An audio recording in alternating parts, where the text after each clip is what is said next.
शलोम शलोम शलोम। प्रभु यीशु मसीह नासरी के नाम में लगातार इन अंतिम समयों के लिए पवित्र आत्मा हमें प्रेरित कर रहे हैं उन बातों को कि अगर हम पूरी सच्चाई, ईमानदारी और आज्ञाकारिता से अगर हमने स्वीकार करके यीशु के नाम में पवित्र आत्मा की मदद मांगकर अगर चाहते हैं कि हम अनंत जीवन पाएं और पूरा पूरा उद्धार पाएं, तो निश्चित पवित्र आत्मा आपसे वो कराएंगे, हर किसी से कराएंगे।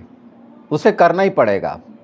पूरा पूरा पश्चाताप कराएंगे, क्षमा करना, क्षमा मांगना कराएंगे।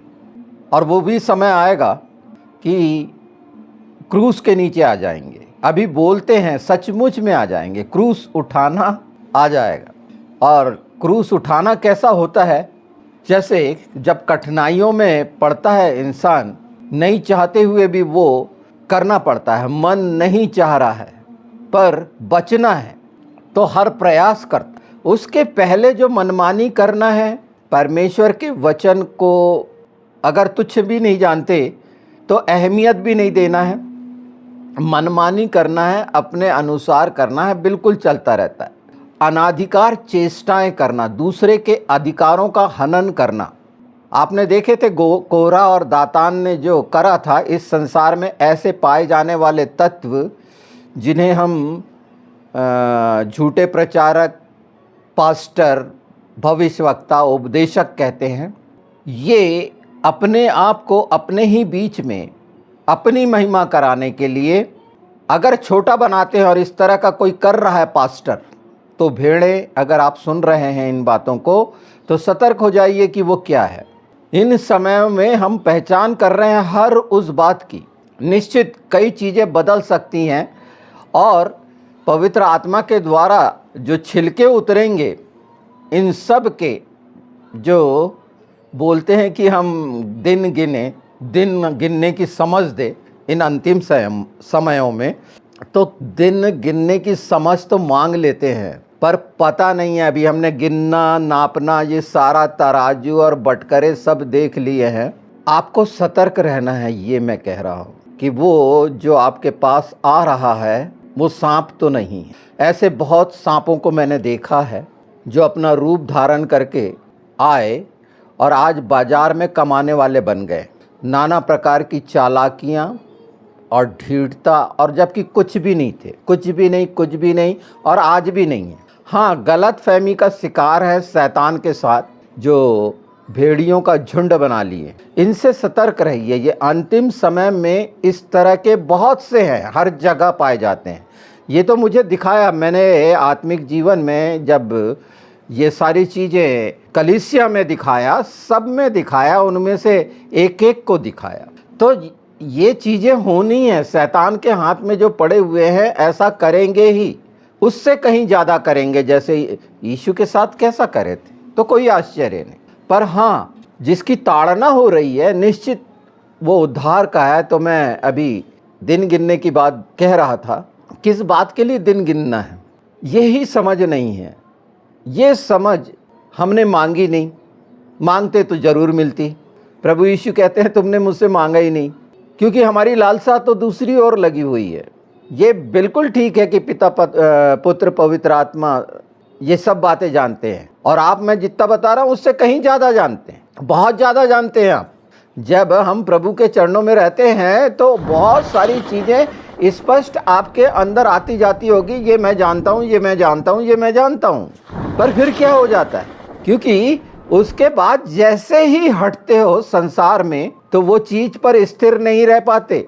आप हजारों लोगों को सुने हुए और सब आपकी आत्मा जान रही है, पर शरीर के द्वारा भटकने के कारण वो बातें जो आप पूरी रीति से जानते हैं, आप ये नहीं सोचिए कि जो मैं आपको बता रहा हूँ मैं सब जानता हूँ और आपसे ज़्यादा जानता हूँ। नहीं, आप मुझसे ज़्यादा जानते हैं, इसीलिए बहुत सारा कुछ करते हैं। हाँ, जो थोड़ा बहुत मुझे पवित्र आत्मा बताते हैं, वो जैसे अभी मैं बता रहा हूँ। तो ओमेर शब्द याद कर लीजिए। ओमेर तकलीफ होती होगी ये शब्द बताता हूँ जब मैं, याद रखने की भी कोशिश नहीं करते होंगे। हालेलुया बिल्कुल याद रख सकते हैं, सिर्फ वो एक शब्द, ज़्यादा से ज़्यादा होशन्ना, बस। क्यों, बाकी क्या है? और जब उसके वास्तविक, ये ओमेर गिनने को बोलते हैं, आज जब क्या तारीख है, आज मेरा ख्याल 10 या 11 तारीख है आज जून की, है ना।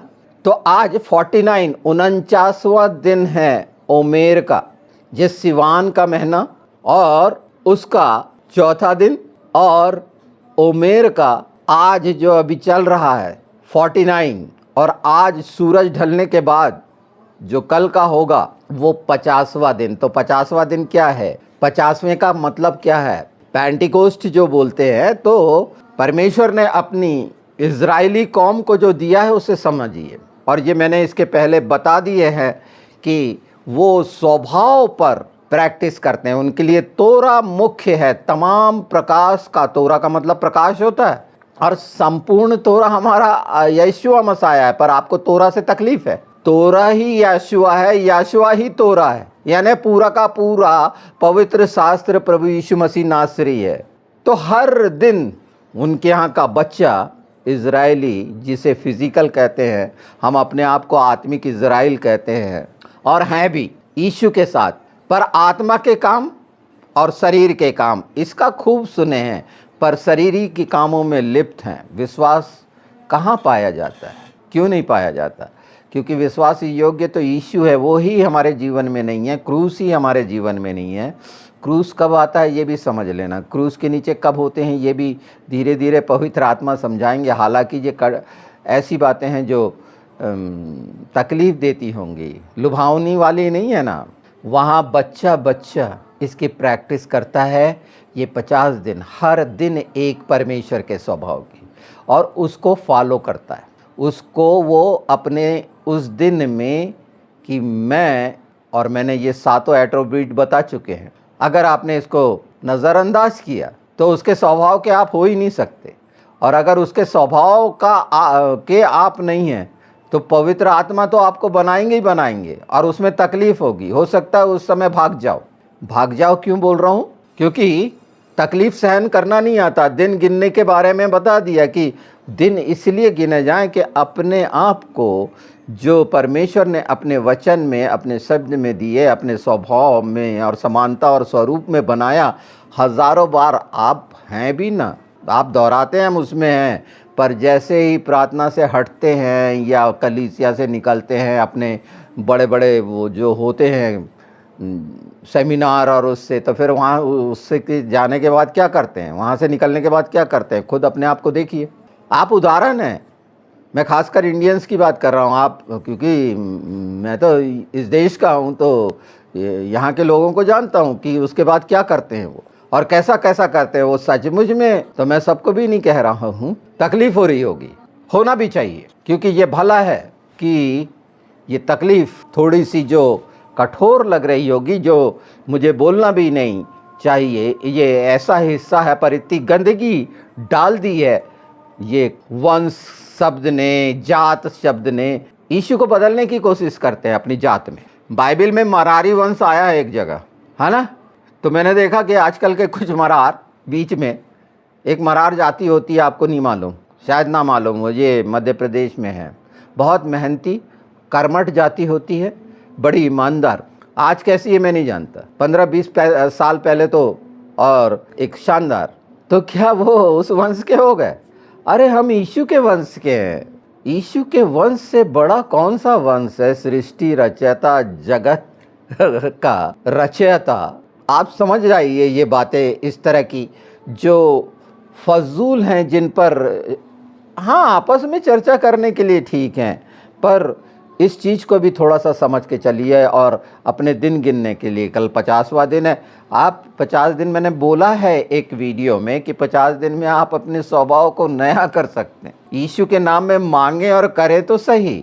नहीं मेरा क्रोध निकाल दे मेरे को क्रोध बहुत आता है। अरे ठीक है, निकल जाएगा ना, पर करने के लिए क्या है? नहीं मैं करूँगा कुछ नहीं, यीशु यीशु करूँगा, पवित्र आत्मा से बोलूँगा और बैठा रहूँगा और सुनता रहूँगा, और सुनने के बाद मनमानी करता रहूँगा, मनोरंजन के लिए सुनूँगा। बिल्कुल सुनिए, बड़ा अच्छा लगता है, हृदय मन प्राण नया हो जाता है। बड़ा अच्छा लगा थोड़ी देर के लिए, जैसे मसाज कराते हैं तो बड़ा अच्छा लगता है ना। मैं तो खैर नहीं कराता, यह हाथ पैर दबाना मेरा काम नहीं है। तो अच्छा तो लगता है, एहसास बड़ा अच्छा लगता है। जब मैं बहुत तकलीफ़ में हुआ करता था, पूरा शिथिल हो जाया करता था, मेरी माँ के छोटे-छोटे हाथ मेरे सिर को सहलाते थे, तो मैं समझ सकता हूँ कि बड़ा अच्छा एहसास होता है। इतना पीड़ा में रहता था मैं, रैप्चर के अब वो रैप्चर नहीं समझ लेना यहाँ पर मेडिकल का, वो इतना ब्लीडिंग होना, ज़रा सा कुछ जो आंतों वगैरह का रहता है तो 6-6 ग्राम खून हो जाना। मेरी पत्नी रात भर मुझे दबाती रहती थी, मेरी तकलीफ़ ख़त्म नहीं होती थी। दबाते दबाते वो सो जाती थी, थक जाती थी। आज मुझे याद आती तो कैसा लगता होगा, कल्पना करिए। ऐसे लोगों के साथ संसार कैसा करता है, किस तरह से लूटते हैं ऐसे सीधे साधे लोगों को। अपनों ही ने कितना लूटा, और वो प्यार से भरपूर सब कुछ करने के लिए, हर एक के लिए करी, हर एक के लिए, हर एक के लिए, अपना पराया नहीं देखा। ऐसा और मेरी हालत तो मैं जान सकता हूँ कि मसाज में बहुत अच्छा लगता होगा, पर मैं दर्द से मेरे तो बहुत बेहाल होते थे। हर चीज़ पराकाष्ठा में रहती थी। तो आज भी आप देख ही रहे हैं ना कि, पर मैं धन्यवाद करता हूँ, ये सारी चीज़ें इतनी खूबसूरत हैं, मैं बता सक रहा हूँ आपको वो सच्चाइयों के साथ। और ये जानिए कि जो मैं हर समय बोलता हूँ, तो मैंने बहुत लोगों को अपने पास आते जाते देखा है, और तमाम हरकत निचले स्तर की उनकी देखी हैं, बहुत अच्छे से पहचाना है। पर अब उस बातों से मुझे कोई लेना देना नहीं, परमेश्वर ने दिखाया है, बहुत साफ साफ दिखाया है कि ये क्या होता है कि इंसान शैतान के हाथ में पड़ा हुआ, और वही स्थिति निकलने की नहीं है। निकलेंगे पर उसके साथ छिलके उतरेंगे। ये एक ऐसी बात है, आज का विषय है, जिसमें उन चीज़ों को मैं दोहरा देना चाहता हूँ। जैसे दलाह शब्द जो आया है, दलाह नोट कर लीजिए। ये जो समय और गिनती की बात आई है, इसलिए समय की बात है ना, क्योंकि ये दलाह आपको याद रखना पड़ेगा। ये सितंबर से शुरू हो जाएगा वो महीना, है ना, तीसरी से। तो वो समय जो निश्चित करा गया है अनुग्रह का, आप बोल सकते हैं कि ये अनुग्रह नहीं, वो द्वार के अंदर करने का, सब प्रकार का अनुग्रह समझने के लिए सिर्फ एक अनुग्रह काफ़ी नहीं है जो देधारी है। तो ये जब हमें मालूम रहेगा कि बहुत सारा, ये 4 महीने करीब बचे हैं, और आप हे के उसमें वो आपका प्रोटेक्शन और आपको अंदर लेगा, अगर आप ये तैयारी करके जाएंगे, तेल भरे हुए जाएंगे, क्योंकि पेताक आपने देख लिया है। तो ये जो दलाह है अनुग्रह का संपूर्ण, ये समय में कठिनाई हो सकती है। परमेश्वर ने जो अपने समय दिया है, एक बात से और समझ लीजिए, आप 70 सप्ताह का बोलते रहते हैं ना, हम सब सुनते रहते हैं दानियल का जो दानियल 9 में 70 सप्ताह और सप्ताह है, याद रखिए, है ना, और उसे बांटा गया 3 भाग में, 62 सप्ताह और 1 सप्ताह। 62 सप्ताह, 7 सप्ताह और 1 सप्ताह, जो आखिरी का माना, यानी वो 49 डेज वाला, और ये 62, और इसी को एक वर्ष में जोड़ा गया तो वो 490 साल, और फिर वो गिनती कर लीजिए, 12 से गुणा कर लीजिए उसका, इसका 62 में, तो सब निकल के आ जाएगा। 7 का गुणा कर दें तो आ जाएगा क्या, 62 में 7 दूनी 14 और 6 साते 42, 43, कितना हुआ देख लीजिए। और 7 सप्ताह मतलब 49 दिन। और ये घटना घटी 42 से 62वें सप्ताह जो घटना घटी, उस पर हम आएंगे। पर आप ध्यान दीजिए, ये दानियल के समय की बात है, नबूकदनेस्सर के समय की बात है, उस समय के दर्शन याद आ रहे होंगे, और ये सारा कुछ देख रहा है, और ये गुलामी में गए हैं। कितने साल की गुलामी में गए हैं? 70 साल।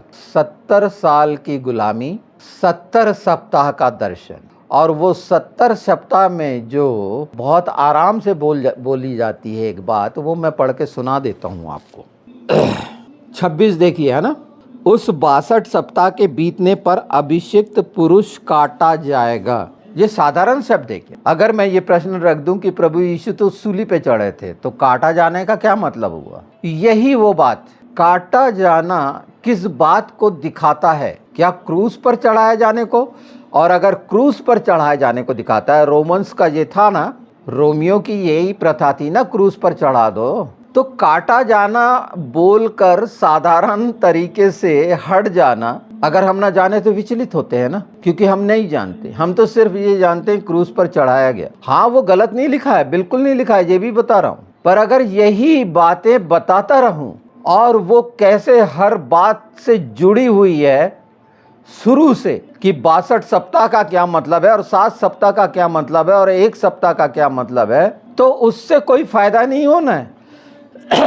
दिनों को गिनना नहीं आएगा। दिनों को गिनना तो वहां से शुरू हो कि उसकी दुल्हन बेदाग बेझुर्री हो। इसलिए दिया गया है कि ये समय जो है तमाम चीजों से छुटकारा पाके, निश्चित अभिलाषा के कारण हमने अपने आप को चाहे कितना ही छिपा ले। यिर्मयाह ने क्या बोला था? परमेश्वर ने बहुत साफ बोला है 21 में कि तेरे सामने मैं जीवन और मृत्यु दोनों को रखता हूं। मैं पढ़ देता हूं।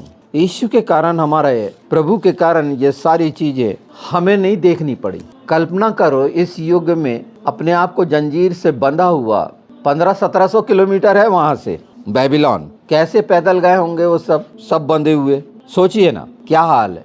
उन्होंने सह लिया। उस पर बात करना उचित ही नहीं है। उसकी नीच कौम है, उसने अलग नहीं करा और आज प्रमाण है। उनसे तुलना की कोई जरूरत नहीं है। हम साटे गए हैं, ये याद रखिए, और उनका किया हुआ वो जवाब देंगे, हम नहीं। तो हम 22 21 का 8 देखते हैं। यिर्मयाह 21:8, इस प्रजा के लोगों से कह कि यहोवा यूं कहता है, देखो मैं तुम्हारे सामने जीवन का मार्ग और मृत्यु का मार्ग भी बताता हूँ। जो कोई इस नगर में रहे वह तलवार, महंगी और मरी से मरेगा, परंतु जो कोई निकलकर उस कसीदियों के पास, ये कसीदी जो कहलाते हैं, ये इराक के रहने वाले, बेबीलोन के रहने वाले कसीदी, ये नाम हमने पिछले समय में सुना है, मादी, फारसी और ये कसीदियों के पास जो तुमको घेरे रहे हैं भाग जाए, वह जीवित रहेगा और उसका प्राण बचेगा।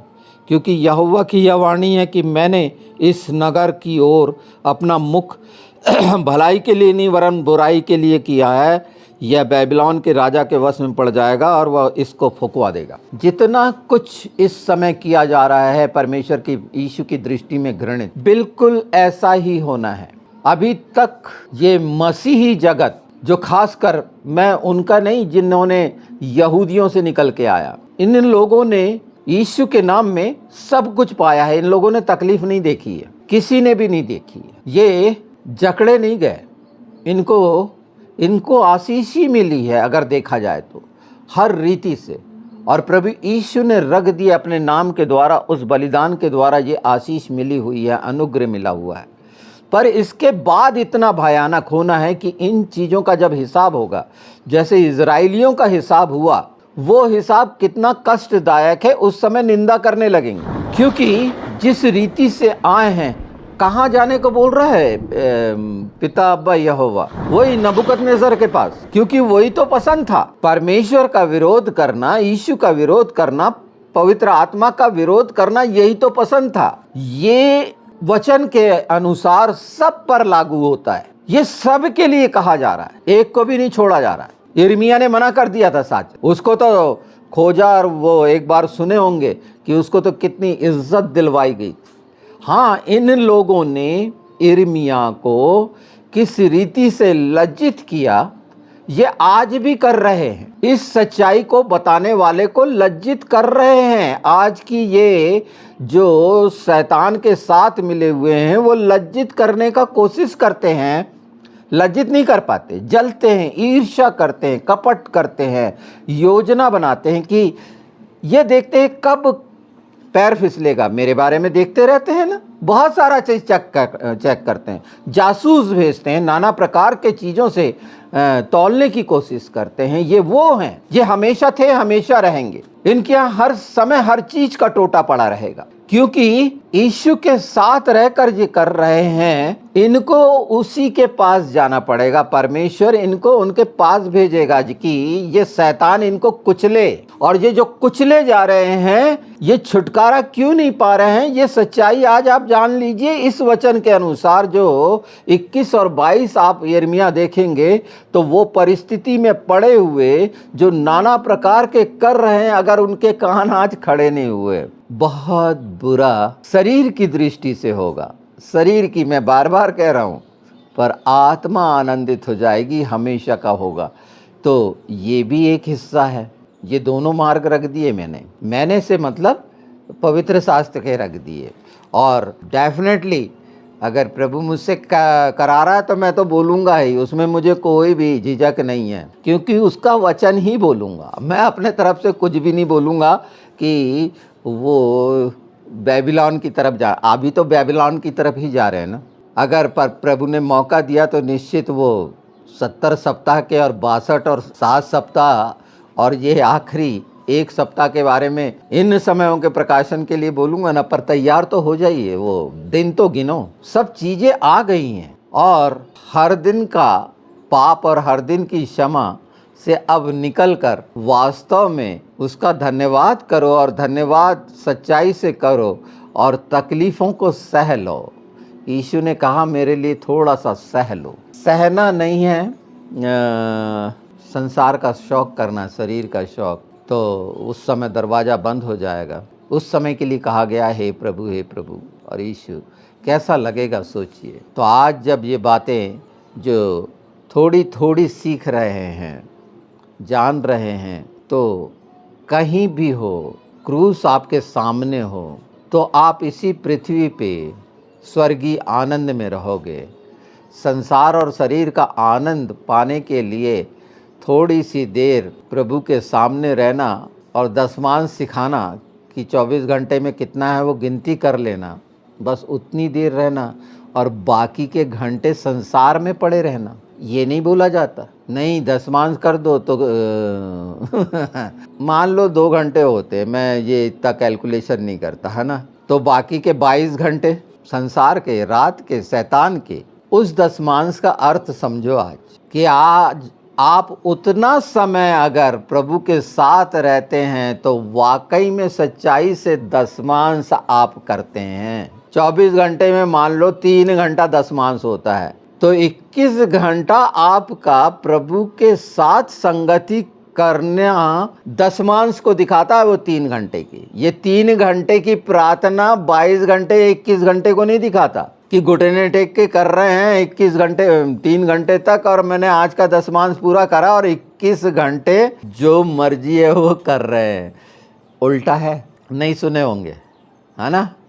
परमेश्वर का जीवित वचन इसी तरह से है, 2धारी तलवार। और अगर ऐसा करने लगेंगे तो आत्मा में स्वर्गीय स्थानों में रहना, उन वस्तुओं पर ध्यान लगाना, और वो आनंद और वो स्वाद आप बोलेंगे कहाँ अभी तक बेकार के चक्कर में फंस गए थे। मैं कह रहा 21 घंटे क्रूस के साथ रहकर संसार के सारे काम करो। तो सारे काम से मतलब आप गलत काम कर ही नहीं सकते अगर आप क्रूस के साथ हैं। अगर आपके अंदर परमेश्वर का बीज है, आप पाप कर ही नहीं सकते। यहाँ पाप के बीज की पहचान है, बीज की वो 3 घंटे दशमांश में प्रार्थना करने वालों की बात नहीं कर रहा। जो 21 घंटे 22 घंटे प्रभु की संगति में मन प्राण आत्मा बुद्धि की मांगना है, तो ये मांगो ना कि मैं जहाँ भी रहूँ, जिस हाल में रहूँ, मैं तुझे पुकारता रहूँ। तो वाकई में अपने जीवन के दशमांश वो 3 घंटे के, यीशु ने सिर्फ आह भरी थी, बोला भी नहीं था और प्रार्थना नहीं करी, आह भरी थी और बोला लाजर बाहर निकल, आह भरी, जिंदी हो जा, उठ जा। वो लड़की अभी सुने ना आपने, सिर्फ आह भरी, कराहा।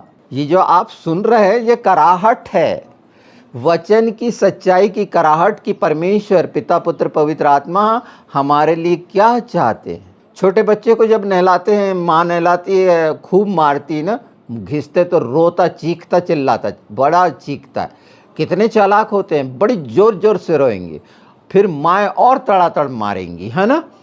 पर गंदगी निकाल, चिल्लाते रहो। कितना खूबसूरत है। हम सबको अपनी माँओं ने नहलाया है ना। पतरस बोलता है तू नहला दे, बोलता है, बोले जो नहा चुका है उसको नहलाना नहीं, उसका पैर धोना जरूरी है। इन सारी बातों को जो हमारे ये आनंद का सुसमाचार है कि अगर दिन की ये छोटी सी बात, एक बात थी छोटी सी कि दिन गिनने की समझ और कहाँ कहाँ जाना पड़ेगा, और ये समय जो बिल्कुल सच चल रहा है इसको कोई नहीं बदल सकता। इसके लिए किसी का कुछ नहीं लगेगा, आपको करना पड़ेगा।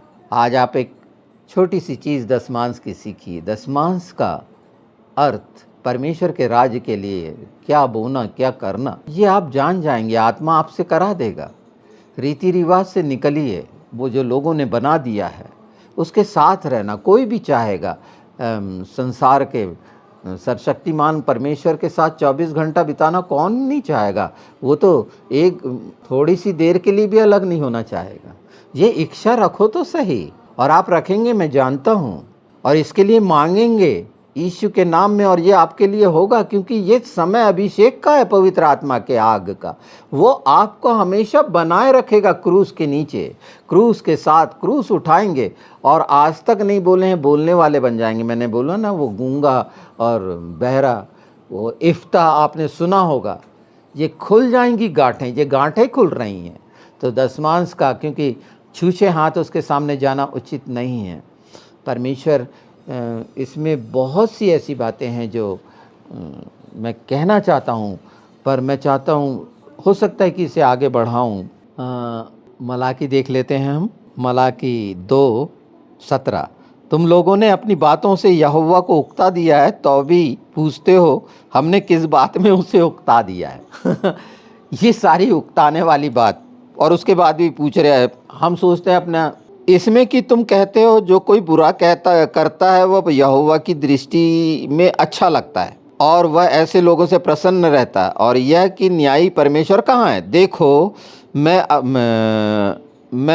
अपने दूत को भेजता हूँ, और वह मार्ग को मेरे आगे सुधारेगा, और प्रभु जिसे तुम ढूंढते हो वह अचानक अपने मंदिर में आ जाएगा। हाँ, वाचा का वह दूत जिसे तुम चाहते हो सुनो, वह आता है। सेनाओं का यही वचन है, यहोवा का यही वचन है।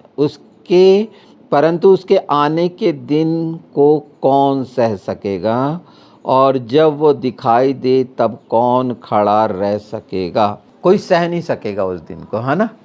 तो उस दिन में कहाँ रहना है, उसके सामने खड़ा रहना है, जब वो दोधारी तलवार दाख रौंद रहा होगा।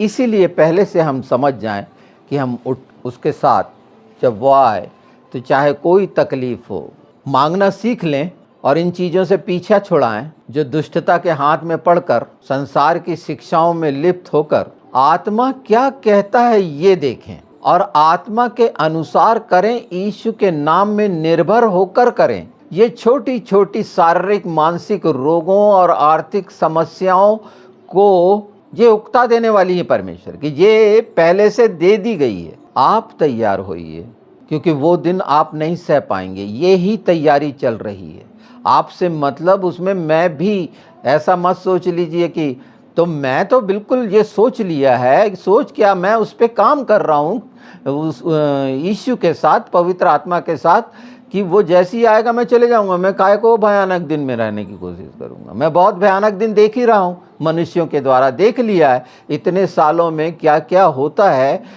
मनुष्य कैसा कैसा करता है, किस तरह के षड्यंत्र करता है, कितना बुरा सोचता है, कितनी जलन और क्रोध रहती है, वो कितना निकृष्ट रहता है एक दूसरे के लिए। ये मैंने सब देख लिया है।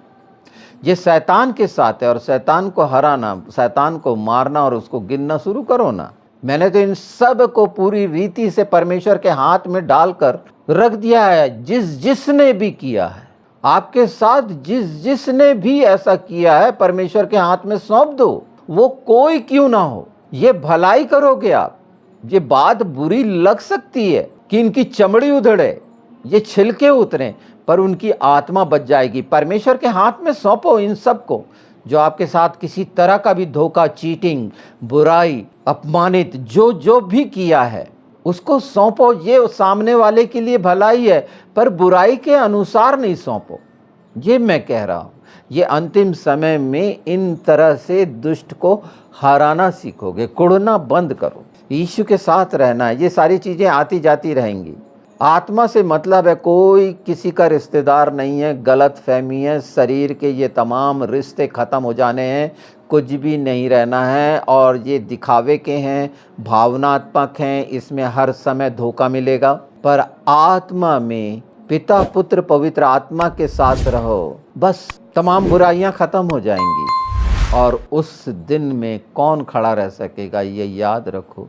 क्रूस के साथ रहो, वो दिन ही नहीं आएगा। उसके पहले हमने पढ़ा, अचानक वो आ जाएगा और उसका दिन हमारे भवन मंदिर में आ जाएगा। और जब वो आएगा, वो आना चाहता है, खोलो तुम दरवाज़ा। उस दरवाजे में अनुग्रह के द्वारा, यीशु के नाम में जब हम इच्छा रखेंगे, पवित्र आत्मा हर जगह मददगार है, वो पूरा होगा।